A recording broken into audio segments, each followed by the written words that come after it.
is a broader topic than debugging.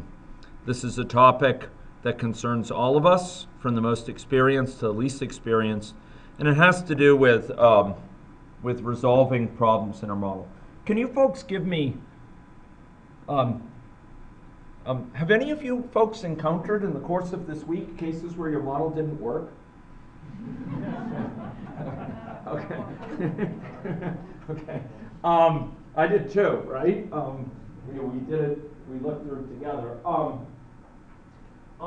The fact is, this is a fairly frequent occurrence, and it's something that we need to grapple with as a first order issue. This is not something which is, a rare occurrence. It's something that it behooves us to pursue with skill and diligence. Now, it turns out that those types of problems that we encounter come in all different sorts. Can anyone here enumerate a couple, say, each of you could throw in, give me an example of a type of problem. Sorry? Okay, time inconsistency, okay. Give me a symptom, something that you see that is a problem, like a type of problem. Okay, nothing shows up. That's good. How about the model doesn't even run? It says there's, I don't know what to do. Another thing, it says something like, it even shows you visually like this is disconnected or something like that. This connection is disconnected. Another thing might be you run it and it throws an error message. It says bad things have happened in a more technical way. Right? Another example would be it runs, but you see something strange. You see something that is clearly inappropriate. Another possibility, like nothing happening at all. Another possibility is you see something that surprises you. That one's a little bit more tricky. Why is it tricky, particularly in the case of nonlinear models? Because we could be genuinely surprised sometimes by our model behavior. So sometimes you've got to figure out, what is due to a real defect, and what is due to just my misunderstanding, my not having thought through consistently, and this is highlighting a real phenomenon. So broadly, we divide up issues with models into number one, have we built the right model? That we call it's in the province of validation. Is this model a good fit? Is it appropriate for our research question? But a second question is, have we built the model right? Okay, given what we intended to do, is this model capturing? Is it capturing our intentions in building this model? I won't be speaking about this first issue, but the second issue has bedeviled us all through the week. In my June boot camp, we're going to be particularly grappling with this issue of building the right model for your questions, conceptualizing it, exploring it, and trying to craft it. But have we built the model right is the focus of our discussion today. And have we implemented our logic as we had intended, or have we made a silly mistake where we had it divided by it should have been at times, or we had something like 1/20 where it should have been what? As the rate is 1/20, and it should have been 1.0/20.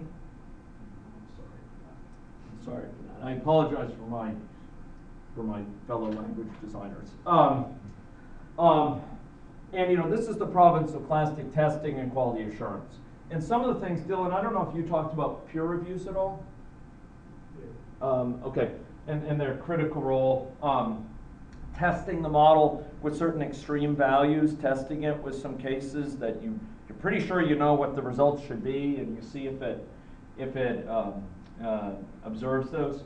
And here, a lapse in this is typically a defect, an error or bug. Now, there's a bunch of classes of these. One are build errors, and these appear in the problems window. Have you seen the problems window? Yeah. And you can filter these to only be for the only one shown are for your model if you want to. But it behooves you to act on them, to try to figure out what's wrong. Okay. And one thing that's really helpful here, super helpful, is build early, build often. If you spend 2 hours doing work and then you press build, guess what might happen? You get 30 messages, and it's just overwhelming. You don't know what thing you did had anything to do with these messages. Was it this step? Was it that step? Was it something here? If you're just changing one thing at a time, you're adding this transition. You're putting a state there and a transition to it. And you press build and you see 3 error messages, you know at least what portion of the model they're with respect to, what particular changes. You can always back up easily. You could always swap it out and put in a new thing. This is really helpful because it helps you sort of, because how many people have seen things in the build area that they might not have known what it meant? No, this is very common.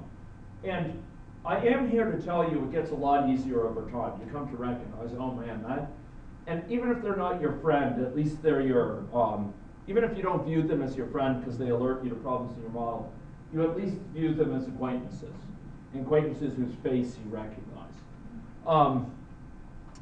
Okay, so you know, doing things in small bits, build early, build often. It's more than a sort of a quaint injunction. It's more than a platitude.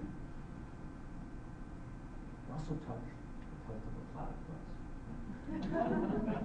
I did. It was really interesting. I saw its venom, venomous claws, venomous, you know, spines. So you know, here we distinguish between a fault, an underlying problem, and a visible symptom of that problem. Sometimes there's multiple symptoms resulting from the same underlying problem. Sometimes the problem has no obvious symptom associated with it. And we've seen many cases of this. One student team, the student team that built a deer model, had carcasses walking around.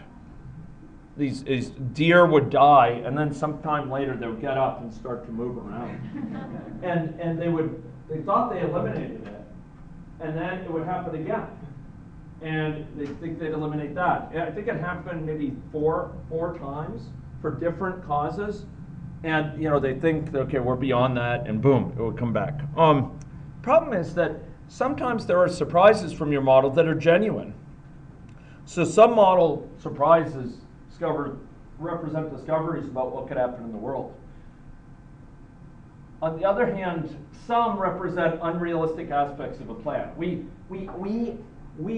thought our understanding was consistent with the world, but the model shows that it's actually not consistent with how the world, empirical data in the world. Remember, these are thinking tools. They help us think through more consistently the consequences of our assumptions. And the model adds things up that we've been assuming, and it says, you know, it shows us it doesn't jive. That's quite possible. But you know, a certain number of things are simple cases where what we've told it to do. Computers are very good at doing exactly what we tell it to do. But what we tell it to do may not be what we intended to tell it to do. And so something that you put down like this gets, you think it's this, but it turns out it's what? Yeah, 1 plus b. You know, you want it to be this, but you know, in terms of its implication, but it turns out to be that. And that's a simple example of this sort of thing. So debugging, there's a whole there are books written on debugging, and some of them are actually very good. One of the best things that we can do is use these things called assertions. Did Dylan talk about those? Okay, assertions are just great, and they're directly supported within Java, and therefore within AnyLogic. An assertion is something that says, check this assumption for me. An assertion might be that no household is empty, that all households have more than one person. Or it might be an assertion that you know, a person has an income that's greater than or equal to 0. Or that all incomes are greater than 0. It could be the fact that this person has an age, or that the current time is later than the birth date of this person. And basically, you can write down these assertions within AnyLogic very easily. And by default, I believe actually in this version of AnyLogic that they're actually directly enabled by default. So we can put down in a model, for example, here that we are expecting, for example, the home to contain a legitimate value. Okay, and one thing that I glossed over, but which troubled me, is I talked about resilience of models, and I talked about this notion of determining your clinic dynamically is very good for that because it lets you accommodate if clinics have disappeared. But I also commented to Sankalp that we needed to deal with this potential that a clinic has been added by the time that we arrive. One thing I didn't handle is the fact that when we arrive, that our destination clinic still exists, or something like that. Is our destination clinic still there? And that could be something which we would assert. And this is not a particularly good example, but basically what you do is you just say assert destination clinic not equal to null, or something like that. And this basically says, make sure this thing is, check my assumption, confirm this assumption. If it's not true, tell me. Stop the model and tell me. All bets are off. All bets are off because my assumption has been violated. So you can literally scatter these things into your model very, very easily, and those will basically operationally check your assumptions. So that's a very valuable tool. Ladies and gentlemen, I guess I'd just like to say here, and I know I've got to move on to a separate topic. I want to get on to parameter variation, but I want to highlight this thing for you.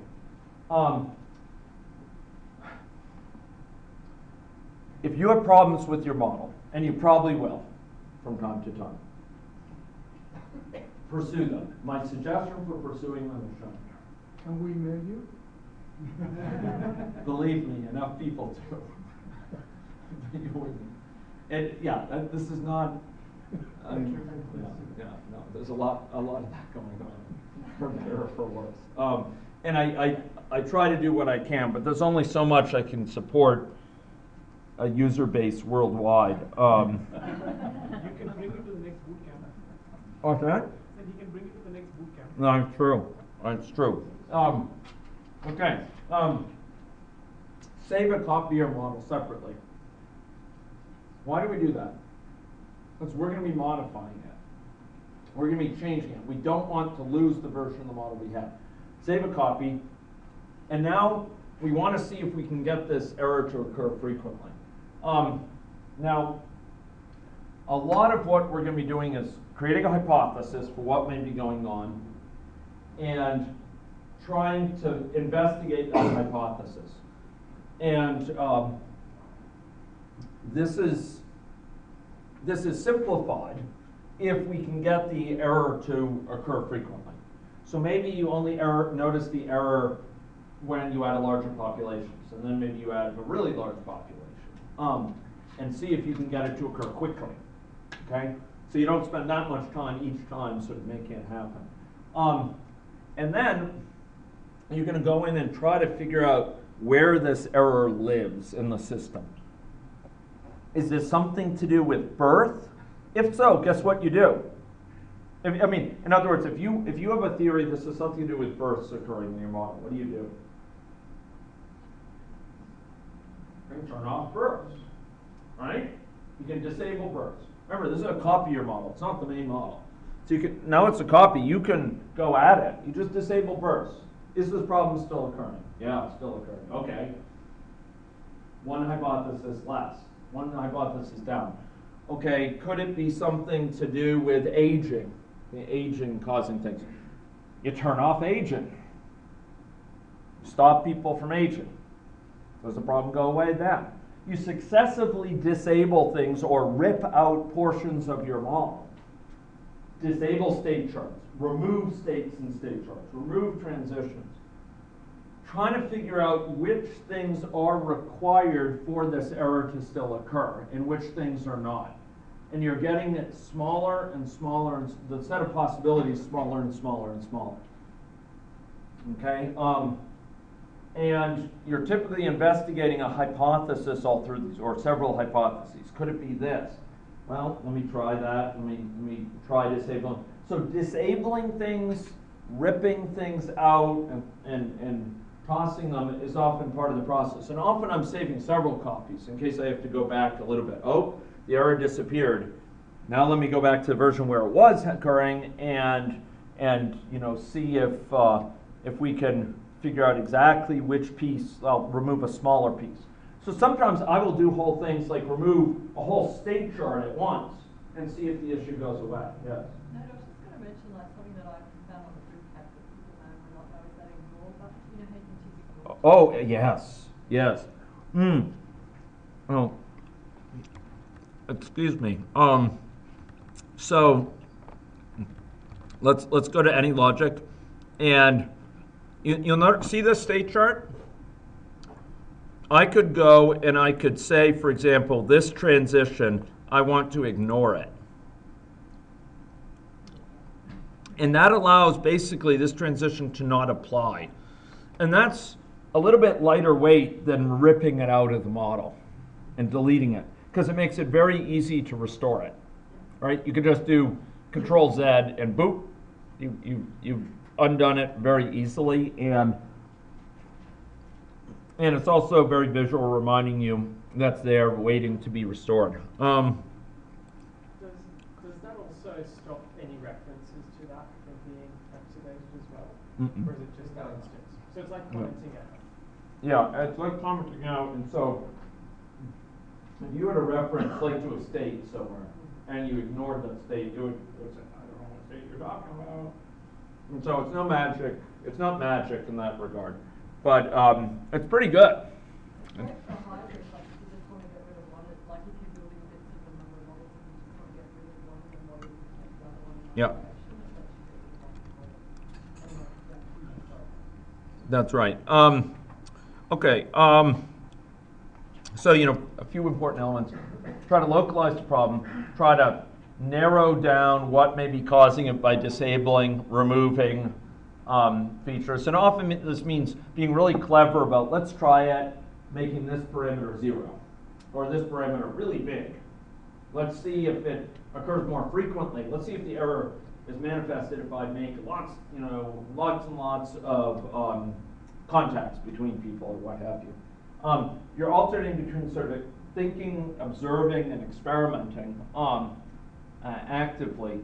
And often you try to observe what's going on just before the error. So you put in print statements, these trace ln statements, and particularly those are key for demonstrating or contradicting hypotheses, falsifying hypotheses. For example, you say, my hypothesis is no infections are occurring. What do we do then? You put a trace ln associated with that transition, and it then prints out when that infection transition is hit, and we know, okay, the infections are occurring. It's just that they're not being shown. Okay, why is that? Maybe when this happens, they're quickly recovering. Maybe when this happens, maybe the color variable is just not leading to them changing color. Maybe we forgot to change the color variable. Yes? And the best way to view those trace line trace LN is in the console, or is there any other debugging window which is more useful to show? No, they go to the console, and so there are more sophisticated debugging tools. I don't know if Dylan mentioned Log4j at all, and now Java 8 is a really nice built-in one. So trace LN is kind of your sort of impoverished version of these. Generally speaking, we can have logging tools that are different levels they allow different levels of logging to be enabled and disabled without changing the model at all. So for example, you may have logging of very significant events at logging level 1. And then at logging level 2, you have things that are a little bit less important, but still pretty important. Logging level 3, you're getting into kind of more minor things. And level 4, it's really small details. And with these logging tools, Log4j is one of them, but again, there's a built-in one with Java. You can just put a config file that says enable everything below logging level 2, or 2 and lower, or 3 and lower. And that will let you kind of throttle how much detail you see from the model when it runs. And that's a very good tool, and it's better than, trace.ln is kind of a blunt instrument. We have to add them, and then we typically remove them. And it can take quite a bit of time, whereas these logging tools, they're very, they can be lightweight because you can turn them off really easily and eliminate the cost associated with them. With Java 8 Lambda expressions, you can do even better things because you can essentially have lazy logging, where basically it doesn't actually figure out what to print unless you need to print it, which is a more sophisticated idea. But I like throwing bones to people. Okay, great. One of the best things to do if you're having problems like this, bring this to someone else for a peer review. Have them look over it. Have them come. Yeah, I know who you're thinking of. Don't even. No. That's. I wish I could do it for. I actually loved it. I loved it. I really do. It's just I have limited time, and I have these people writing me and saying, "Can you help me with this model?" And, we'll put you on the paper if you can help fix this thing. And believe me, it turns into much more intensive things sometimes. Oh, come on, you don't want to do it that way. Try it this other way, and yeah. I do a lot of volunteer service. And I like it. I just it has opportunity cost. Escalate. But do ask someone to perform a peer review. I want to say something about asking someone. Yeah. Don't worry. It's good if you have someone that has a technical background or has the domain knowledge. That's very good. But even if someone that has no idea about anything of what you do, when you talk to them, Yep. talk it out loud. Okay, well, I'm using this number for this place, and this should be less than 0. Yeah, that will help. What did I say about two? When you talk out loud to someone explaining it, you can find, a lot of times you can find what mistakes you made. Yeah, and even if that person has no idea what to do. And then they'll also be coming from a very fresh perspective, inquiring you what your assumptions, what your hypothesis, and how you Yeah. well, you're saying type wrong, like spelled wrong, or any of that can come. That's right. Yeah, so it's not. Yeah, sometimes just stating them. Other obvious things that can be really helpful, but may seem obvious, but are easy to overlook at the time is compare it to a previous version that's working. Was this error there a day ago? If it wasn't, what has changed between the two? This is one of the real advantages of trying things often, getting the model to run very frequently, because you say, well, 5 minutes ago this wasn't there. I know that. And all I've done is change this little thing. Whereas if it's been 3 hours or a whole day, you've got a lot more going on. Read error message given by AnyLogic. Don't engage in wistful thinking about them. And I have seen some students persist despite messages in the problems window. They just go ahead and run the model. And sometimes that model doesn't even incorporate the latest features. It's not. It's not complete, or it's the old model. It couldn't compile the new one, and yet they kind of push forward, and that's not going to be helpful. Have a computer science buddy if you can.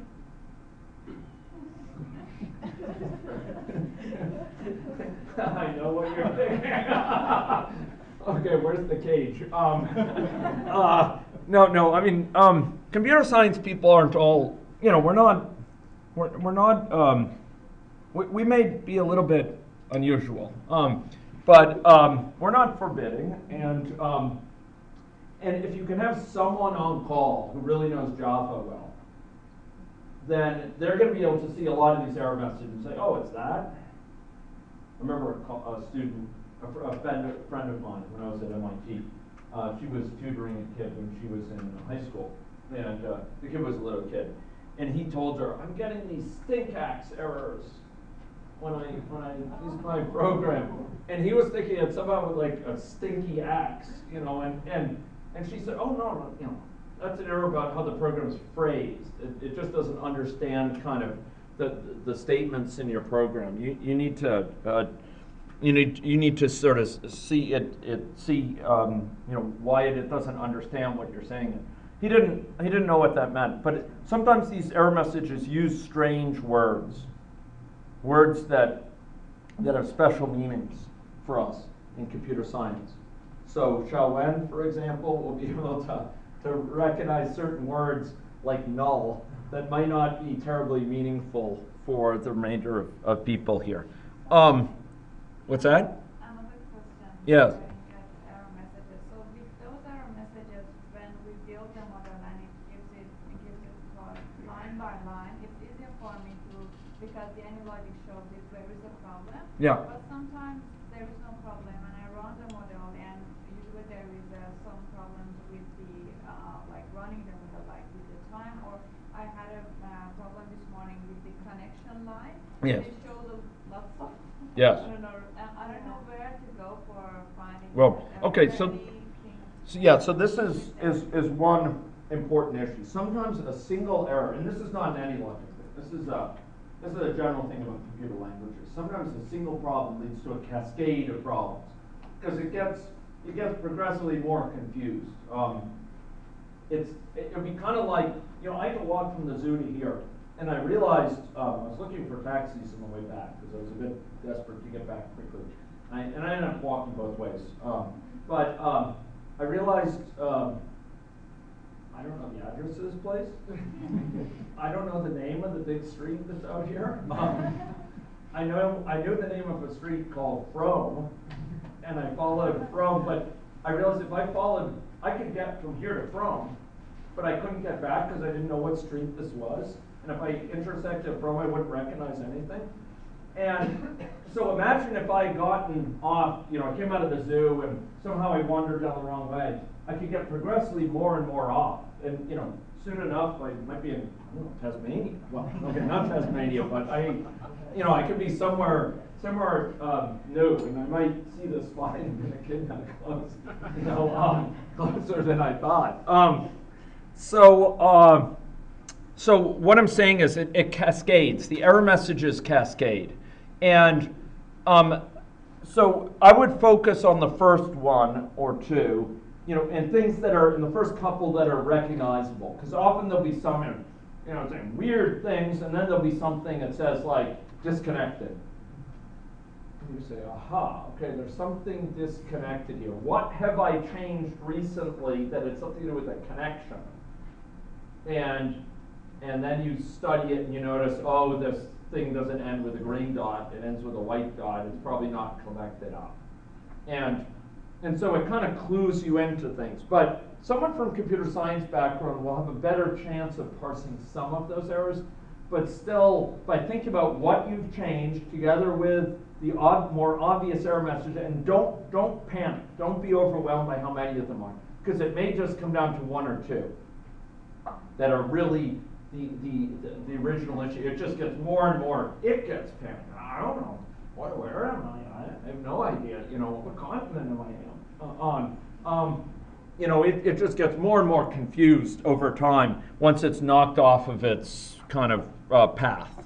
And so focus on just a couple. Think about what you did recently, and try to put two and two together.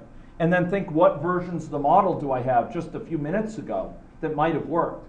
One of the reasons to do saving away model versions, something I think Dylan did talk about in Subversion or version control systems. If you have many versions of the model, you may have a very recent one, you've only changed a small bit since then. And you can really start to clue in. You can undo some of those changes, see if it's a problem. You have a copy of your model, so you don't have to worry about it. Are those comments helpful? Okay. You know, I talked about tools for customizable logging. Using model navigation mechanisms. These are your friends. Dive down to the level of a person, etc. Okay. Using output for this, etc. Okay, that's great. Output it to console in different ways. And you can have, oh, this is great stuff. This is great stuff. Oh, I wish I had time. I know, you could keep me here. Then I would have time. Okay, so folks, AnyLogic provides a rich repertoire, and you'll find me, commenting about them online. A rich repertoire of visual elements. Okay, and what do I mean by visual elements? I'm particularly talking about controls here. So you can add to your model things like a button. Watch this. Can I show you something kind of neat? Show or not? Okay, watch this. I am going to go down to, for example, person. No, I'll go to the clinic, because we were asking earlier, how do you know which clinic is which, for example? Well, let's go here, and let's go to the on-click event here, and when this is clicked, we will do this clinic's name is, and we will say this. This is me, okay? And it will print out a name of this clinic. And when we do this, oh, did I say trace N? Thank you. Thank you. Yeah, this is, oh, actually, another key piece of advice. Build your models together with someone. Even if there's a big diversity and level of experience, building it next to people who are sitting next to you and watching what you're doing, that can be really helpful. They may clue you into silly little things. They can also learn from you. And it spreads knowledge about the model around. It may sound like a lot of work, but believe me, you will think more clearly and you'll be able to progress faster. Watch this, folks. So I just put that in, that on-click handler. And when I go click on these things, we are getting, see this? It's printing out things out here. See that? Okay. You could get it to do arbitrary things here. When you go and you click on one of these things, you could have it, for example, the household, you could have it tell you all the people in that household at that time. You could tell it, what's the maximum age in the population. You can go add buttons to your model. So not only can you click on these sort of elements, but you can go to the controls panel here and add things like buttons to your model. Okay, here we go. And by pressing this button, when this button is pressed, an action occurs. And you could start an intervention at that point. You could get it to print some information out. You could get it to test if, to make sure everyone in the population is in a sane state with respect to, the thing that ends up going wrong later. You can turn these things into assets for your debugging by putting in these things that do things when you push them or when you click on them. They tell you information and they help you understand what's going on in the model better. So when I clicked on that clinic, it just said its name. Okay, that's fine, but it could have reported out statistics on itself. It could have told me, if I clicked on a person, it could have told me all the characteristics of that person. Could you imagine that being useful? It could print out all the characteristics of all people if you wanted. The point is that sometimes useful information for debugging things. It turns out that collections are also really useful for accumulating things and reporting things. Here's some custom reporting and logging with multi-level logging utilities. Okay, I don't think I'm going to talk about the debugger here, but just be aware that AnyLogic has a quite nice debugger in the professional version, and that will, and possibly researcher as well. Is that right, Anatoly? I can't remember. No, it's professional. Yeah. I think it's researcher as well. Yeah, but I have to tell you folks, yeah, I think it is part of that. I think that was part of the package. But I will tell you this, most of the time that I debug models, I don't use a debugger. I stand before you having used lots of debuggers in my time and having used some, extensively for very tricky situations. But for most part, it's not worth my time to do debugger because I can typically locate it quicker than that with very simple mechanisms. But if it starts to be a tricky thing, then I can roll out the heavy artillery. I can roll out the debugger. And then I can set a breakpoint. I can say, when the model reaches this point, stop here. I can say, catch this when this exception is being thrown, catch that certain place. I can get it to kind of tell me what the current state of the system is, what's here, what's there, the contents of this interactively. It's very useful. I wish I had time to talk about it, but you'll find me presenting on how you can attach to external debuggers.